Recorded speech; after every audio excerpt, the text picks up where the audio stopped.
Jiu-Jitsu, right? When we lift somebody in Jiu-Jitsu who's bigger and heavier than us, the principle is that we make a base, we get our hips below their hips, and then we put our hips in and stretch, right? So if I try to bend over and lift Charlie like this, using the muscles in my back and torso and core, a person who's that much bigger and stronger would be very hard to lift. If, however, I get my hips below that person's hips, and then just make a grip here, and then put my hips in, and then just straighten my legs, look how easy they move. Now I'm going to illustrate this principle by having you do this to me. So grab me around the waist with the legs, and just try and lift me using your back, and arch your back, right? It's a little, you may be able to, but it's difficult, right? Yeah, definitely. Now I want you to make a base, and put your hips below my hips, hold me, and now push your pelvis into me and straighten the legs. That's it. Wow. Much easier, okay? Much easier. You can do this too. I'm 200 pounds, and you guys are about 130, 140 each. Okay. So now try to lift me by using just your body. It's very difficult, right? Don't even hurt yourself by trying. Let's just keep going from the Jiu-Jitsu way of doing it. Make a base, lower your hips, put your pelvis in, and now just straighten your legs gently. There. I'm coming off the ground, right? Try not to arch your back. Try to hold tight, keep your head in, and go down below, put your pelvis in, and I'll straighten the legs. There, look. Okay? Now the less you arch, the better it's going to be. So you want to be able to put your hips down, in, and then up. That's how we lift, right? That's how we lift in Jiu-Jitsu, like this. Shh. Okay? Same principle is going to work for the arm bar, especially someone who's much bigger and stronger. Can you lay down, please, and help me out? Someone who's much bigger and stronger is going to have the curling power, the retraction power to remove themselves from the arm bar.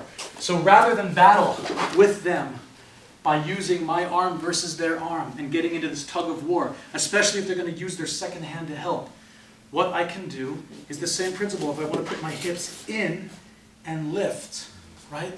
How do I do this? I stay curled over the arm at first. I don't try to fall back and then have the arm follow me. I try to keep the arm on my chest completely so that when I fall, I bring the arm with me using my entire body. Now, from this point, if the person is already starting to defend by curling and holding their own wrist, right, starting to defend like this, I stay over the arm so that I'm tight, and I just keep the arm on my chest. However, maybe like a baseball bat, I prefer this phase, okay? In order to lift the arm, you remember we showed earlier that this key can go in this lock, and I can start to lift. But when I lift, what do? I not only straighten my body, but I put my hips in. Why? Because my hips are below the point that I want to lift. Just like when we're standing, I get my hips below my opponent's hips, and then I straighten my legs and tilt my pelvis in. Same principle is going to work here. My hips are going to be below the shoulder, and when I stick them in, and I then straighten my body, it takes the arm, you can see the arm moving out of the carriage, right? So this is the idea. Only when I have the arm extended like that can I fall back. And very important point, don't have the arm here and fall back and then try to bring it to your chest and continue falling. If you see that you've made the mistake of allowing distance to occur between you and the arm, bring yourself back to the arm, cover it again, reattach it, get the hips in and under, take the arm out of socket by lifting it up, key in the lock, and now switch to baseball bat grip because it's a fix. Now it's not going anywhere. This is also a crucial factor. If I'm open, he has space to move.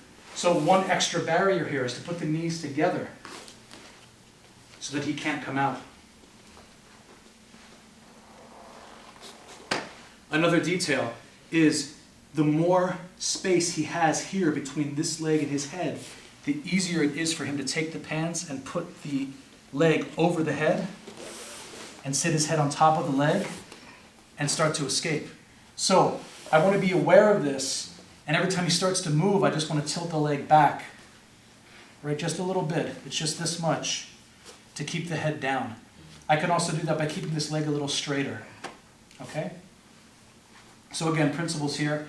Hips have to go below the thing I want to lift, and if he's very strong and already tugging away from me, I want to go and cover the arm. Go. I want to cover the arm and stay close to him here, right? This also helps to keep him from moving away. Because what's his other move? Straighten the leg, and he's going to start to escape the hips this way. Okay, so look, I can hold the hip here like this, just to create a block, and I cover the arm, and I stay close, and I hold. And now I put the hips in, and I put the key in the lock, and I lift. And now I can switch to the baseball back grip because the arm is a part of my chest and the shoulder is out of its carriage.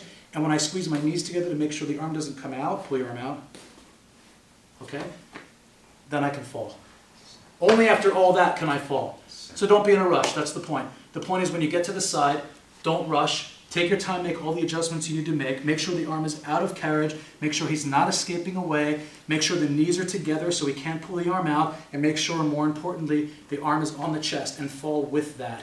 Okay? Otherwise, Jiu-Jitsu's not going to... The whole point is that the Jiu-Jitsu is effective for a smaller, weaker opponent fighting a larger, stronger opponent. This is the only way that a smaller, weaker person can cause a larger, stronger opponent to submit. It's the only way. Without these principles in play, it's going to be strength versus strength, and we already know the other person's stronger. So let's use the Jiu-Jitsu instead of using our own strength, because the strength is the reason that we're losing. Our lack of strength is the reason we're losing the fight in the first place. Even if you're very big and strong, there's always going to be someone bigger and stronger. So you might as well learn these principles, and then they're going to save you energy in the long run. Yes, sir. Makes sense, guys? Okay, we're good. Let's try.